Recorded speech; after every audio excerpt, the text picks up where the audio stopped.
i sofridora, que antany era el teu pesar. Ara el teu esforç es valora com mai s'havia valorat. La Serena i la Virgínia han estat dues de les guanyadores del certamen en la categoria de poesia.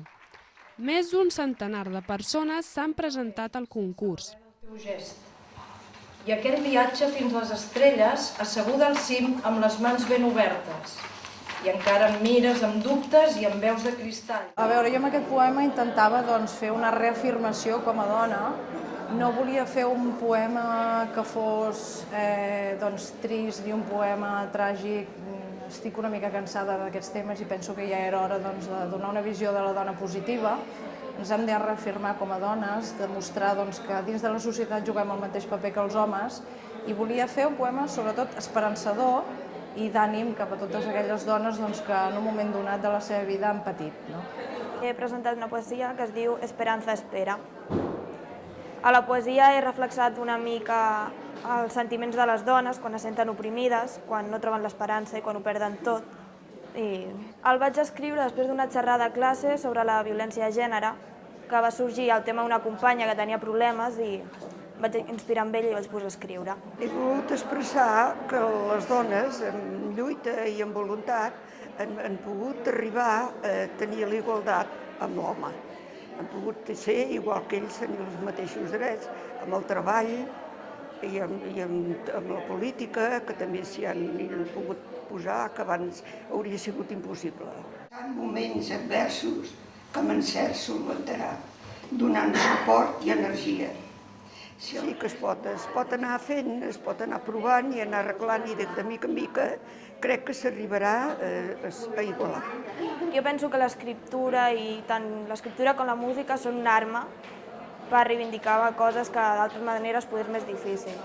I sí, crec que és molt important. La paraula és molt important, tots ho sabem, això, no?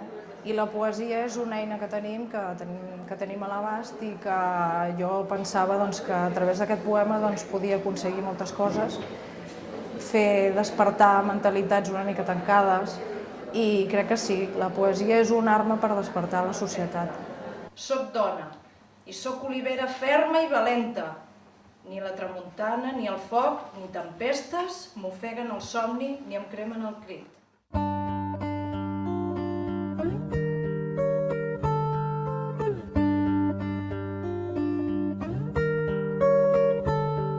Seguint amb la voluntat de donar-se a conèixer, el Rincón de la Salamandra també disposa d'un blog a internet, on els autors poden penjar els seus poemes, pensaments, un espai on es vol deixar fluir la lliure expressió.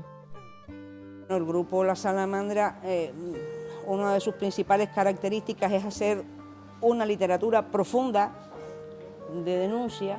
Tenemos un blog literario que precisamente se llama El Rincón de la Salamandra, donde hemos dado carta abierta a todo aquel que haya querido sumarse. Tenemos miembros que son de Argentina, de Chile, de México, de Portugal, en fin, todo el que ha venido con ánimo de defensor de las causas nobles, de las causas justas, está con nosotros.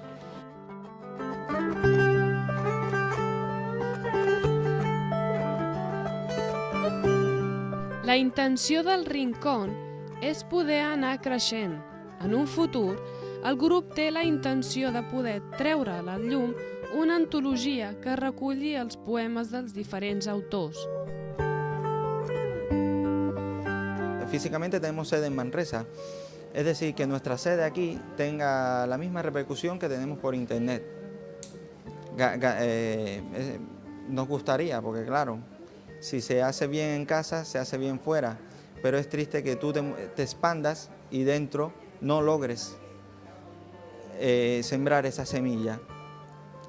Nos gustaría también hacernos cargo de lanzar un festival para el 25 de noviembre contra la violencia de género.